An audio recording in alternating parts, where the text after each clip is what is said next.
Everything that we thought we knew is called into question.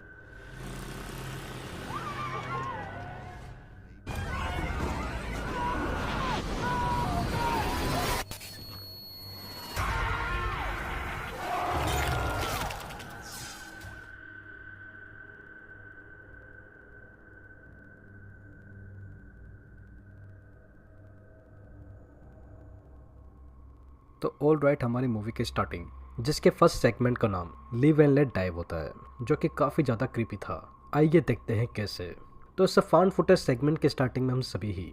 Jack और उसके कुछ दोस्तों को एक प्लेन के अंदर देख पाते हैं, जो कि ये सभी ही जैक का 13 बर्थडे सेलिब्रेट करने के लिए स्काई डाइविंग करने के लिए आए हुए थे। तो खैर जैक और उसके बाकी सभी ही दोस्त वो बस प्लेन से उतर कर कूदने के लिए ही जा रहे थे। तो तभी ही आउट ऑफ नो वे इन सभी को ही अपने प्लेन के बाहर से कुछ धम धम की आवाजें आ रही थी, जैसे कि इनके प्लेन के ऊपर किसी ने अटैक कर दिया हो। तो इस अनएक्सपेक्टेड सीन को देखते हुए जैक और उसके बाकी सभी ही दोस्त वो प्लेन के बाहर झांककर इस बारे में कुछ देखते ही तो तभी ही उन सभी को ही एक बड़ा ही दिल दहला देने वाला सीन ठीक अपने आंखों के सामने देखने को मिलता है कि इनके प्लेन के ऊपर अटैक और किसी ने नहीं बल्कि एलियंस ने किया होता है। तो जिसे देख इस सीन को जैक और उसके दोस्तों के अंदर से इतनी बुरी वाली फटकी थी कि वो चलते प्लेन से ही स्काई डाइविंग के लिए बिना कुछ सोचे समझे कूद जाते हैं, ये सोच कर के उन एलियंस से बच जाएंगे। बट दरअसल ऐसा बिल्कुल भी नहीं होता, बिकॉज जैसे ही वो सभी ही लोग जमीन पर लैंड करते हैं तो उनमें से तो आधे जनों की बहुत ही ब्रूटलाइज तरीके से अनफॉर्चुनेटली डेथ हो जाती है, जिसमें किसी का सर, किसी का हाथ, किसी के पैर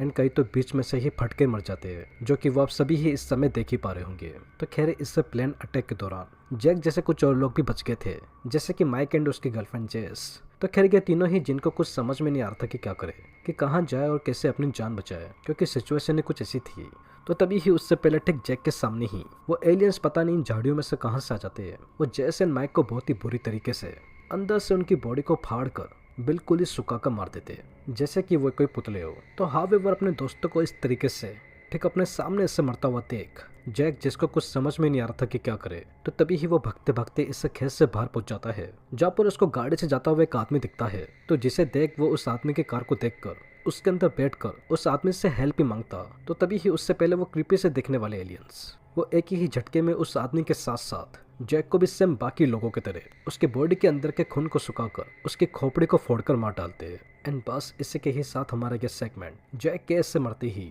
फाइनली ये segment live and let dive ठीक इधर ही एंड हो जाता है।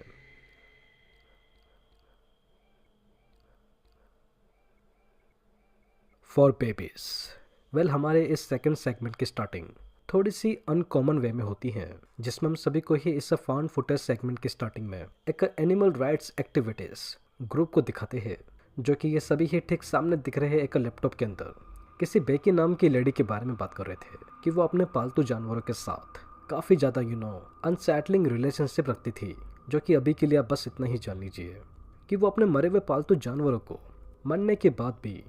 उनको जलाना या मारती नहीं थी, बल्कि इसका बिल्कुल उल्टा वो अपने घर के अंदर ऐसे शोकेस उनका पुतला बना के रखती थी। तो बस एग्जैक्टली इसी ही चीज को देखते हुए इस ग्रुप का हेड एडम वो स्टुअर्ट एंड एंजेला को इस मैटर के बारे में पता करने के लिए बेकी के घर इन दोनों को भेजता है, ताकि पता चल सके कि और कौन कौन सी एक्टिविटी बेकी वो अपने घर के अंदर करती थी। तो स्टुअर्ट एंड एंजेला के बेकी के घर के अंदर आती ही वो बस उसके घर को एग्जामिन ही कर रहे थे एंड पता लगाने की कोशिश कर रहे थे कि आखिर में क्यों कि एंजेला वो अपने जानवरों के मरने के बाद दफनाने की वजह क्यों ऐसे रखती थी। तो स्टुअर्ट की ये सवाल पूछते ही ठीक सामने ही खड़ी बेकी वो इनको इस सवाल का जवाब देने की बजाय अपने साथ इस घर के बेसमेंट के अंदर चलने के लिए कहती है। तो बेसमेंट के अंदर आती ही एंजेला एंड स्टुअर्ट को बेकी वो उन दोनों को एक बड़ी ही चौंका देने वाली बात बताते हुए कहती है कि असल में इसको जानवरों में नहीं बल्कि इंसानों को जानवर बनाकर उनको पालने का बड़ा शौक था, क्योंकि बेकी का ये बेसमेंट को नॉर्मल बेसमेंट ना होकर बल्कि कुछ इंसानों से भरा पड़ा था, जिनको उसने पिंजरे के अंदर डालकर जानवरों के साथ सेक्स करवाते हुए उन्हें hybrid half animals and half humans की इस बेसमेंट के अंदर नस्ल बना रखी थी, जो कि ये सेम चीज बेकी अब एंजेला एंड स्टुअर्ट के साथ भी करने वाली थी, या फिर हम बोले कर चुकी है, क्योंकि पीछे से एक आदमी जो कि बेकी का हस्बैंड था वो एंजेला एंड स्टुअर्ट को चालाकी से क्लोरोफॉर्म सुंघाकर उनको बेहोश करके उनके कपड़े उतार कर नंगा कर शॉकिंगली पिंजरे के अंदर डाल देता है। बट बात अभी इधर ही खत्म नहीं होती। वेल, एडम एंड उसके बाकी टीम मेंबर्स वो एंजेला एंड स्टुअर्ट को बेकी के घर पे इतनी देर से जाता हुआ देख, जिनको गए हुए बहुत टाइम हो गया था एंड अभी तक नहीं आए थे। तो बस इससे ही मैटर के बारे में फिगर आउट करने के लिए एडम वो बेकी के घर के अंदर घुसकर उसके बेसमेंट के अंदर जाकर एंजेला एंड स्टोट को पिंजरे से निकाल कर उनको बचाता ही। तो तभी ही उससे पहले ठीक पीछे की तरफ खड़ी हुई बेकी वो अपने हाइब्रिड इंसानी कुत्तों को, जिनके बारे में मैंने आप सभी को अभी थोड़ी देर पहले ही बताया था, वो एडम एंड बाकियों के ऊपर उनको छोड़ देती है। तो बस अब जाहिर से ही बातें होना क्या था, वो इंसानी कुत्ते उन सभी ही लोगों को, किसी के पेट को फाड़, किसी के चेहरे को फाड़ एंड इवन जेसिका की तो एस को फाड़ कर ब्रूटलाइज तरीके से मार डालते हैं। तो इन सभी ही लोगों के ऐसे मरते ही हमारा ये सेगमेंट फॉर बेबीज और एक क्रीपी वे में ठीक इधर ही एंड हो जाता है। तो ऑल राइट, अब हम सभी ही चलते हैं हमारे आज के लास्ट एंड फाइनल सेगमेंट की तरफ, जिसका नाम होता है ड्रीम गर्ल। तो इस सेगमेंट की स्टार्टिंग में हम सभी ही दो पापाराजिस को देखते हैं, जिनके नाम सोनू एंड अनप होते हैं, जो कि एक किसी तारा नाम की एक्ट्रेस की फोटो लेने की कोशिश कर रहे थे, जो भी नई नई इस इंडस्ट्री के अंदर आई थी एंड काफ़ी ज़्यादा चर्चे में थी। तो खैर सोनू एंड अनप को, जिनको तारा के कुछ खास फोटोज़ वगैरह नहीं मिली थी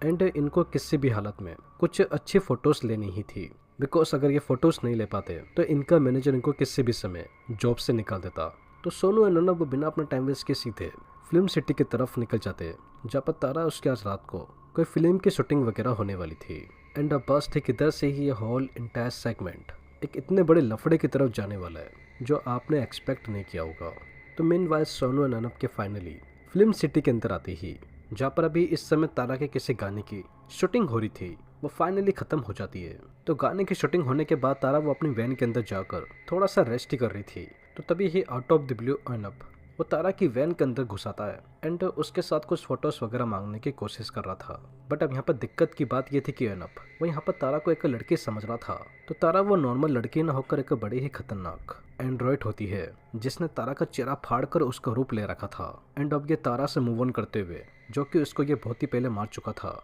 अपने चेहरे पे से तारा का चेहरा उखाड़ कर अनूप का चेहरा लेने वाला था, जो कि ठीक सामने ही खड़ा अनूप वो इस बात को सुनते ही डर के मारे वैन से ही बाहर निकल जाता है, सोचकर कि वो बच जाएगा। बट ऐसा बिल्कुल भी नहीं होता, बिकॉज वो एंड्रॉइड वैन से बाहर आने के बाद, जो कि अनूप के पीछे तो पड़ा ही था, बट इस सेट पे जितने भी लोग थे उन सबको भी अपने लपेटे में ले लेता है, जहाँ पर वो सबसे पहले इन सभी ही लोगों को एक बड़े से कमरे के अंदर बंद कर बाहर से कुंडी लगा, किसी का हाथ, किसी का पेट, किसी की आंखें फोड़कर या किसी की पेट की अंथड़िया को निकाल कर, या फिर किसी को बीच में से पूरा का पूरा चीर फाड़ कर, जिसमें director, choreographer, Sonu and Anoop ये सभी ही लोग मौजूद थे। तो बस ये एंड्रॉइड उन सभी ही लोगों को मारने के बाद अनूप का चेहरा भेरे में से उसके चेहरे से उखाड़ कर खुद पहन लेता है। एंड बस इसी के ही साथ हमारा ये segment dream girl on a very disturbing note ठीक इधर ही एंड हो जाता है। अब दोस्तों, अगर आप सभी ने अभी तक हमारी इस वीएचएस सीरीज की प्रीवियस पार्ट चेकआउट नहीं किए हैं, तो ऊपर दिख रहे आई बटन पर जाकर आप उनको देख सकते हैं, क्योंकि अब आने वाले वीडियो में आप सभी को कुछ और एनाथोलॉजीज देखने को मिलेगी, जैसे कि हम पहले एक्सप्लेन करते थे। तो वेल दोस्तों, यही थी VHS बियॉन्ड की एक्सप्लेनेशन। एंड आई होप आप सभी को ये वीडियो ज़रूर पसंद आई होगी। और अगर वीडियो पसंद आई हो तो चैनल को सब्सक्राइब किए बिना और वीडियो को लाइक किए बिना बिल्कुल भी मत जाइएगा, क्योंकि मैं अपने आने वाली वीडियो में ऐसे ही और मूवीज़ के एक्सप्लेनेशन लेकर आता रहूँगा। तो तब तक के लिए take care and peace out.